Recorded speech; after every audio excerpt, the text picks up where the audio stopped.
Поранешни сегашни амбасадорки од Балканот формирале неформален клуб на моќни жени во Вашингтон. Првата амбасадорка на Македонија во САД, Љубица Ачевска, ја покренала оваа иницијатива, а долгогодишната косовска амбасадорка Влора Читаку била координаторка. Сегашна активна членка во клубот пак е грчката амбасадорка Александра Пападополу.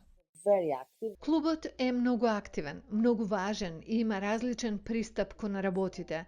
За жал, сега се среќаваме преку Zoom, немаме состаноци лично, но се надевам дека ќе почнеме да се гледаме наскоро. Сепак и сега споделуваме пораки преку цел ден.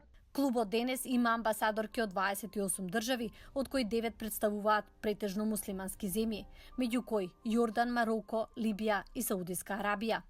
Меѓу себе си се нарекуваат сестри во дипломатија и заеднички организираат настани, средби во Конгресот со представници на американската администрација, со поранешни и сегашни високи официјални лица.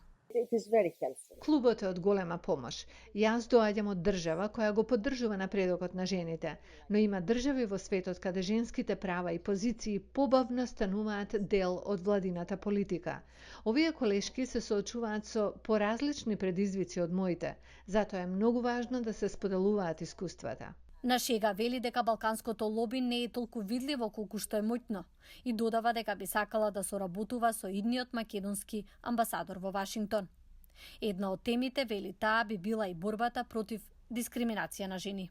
Дискриминацијата е голема тема, особено во денешното општество.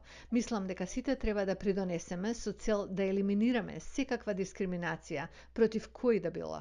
За клубот на жени амбасадорки во Вашингтон има и книга.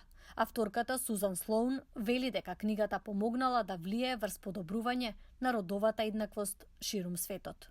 Each of them had different leadership styles. Секоја од нив има различен лидерски стил во смисла на комуницирање.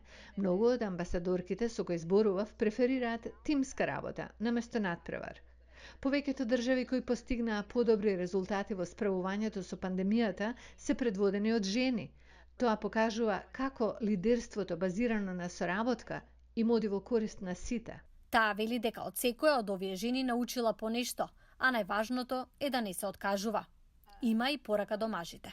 Learn how to be an ally. Научите како да бидете сојузник. Кога сте на маса со жени од различни држави, етничко и верско потекло, истакнете го нивниот глас. Не е потребно само да бидат присутни, туку и да ги поддржите.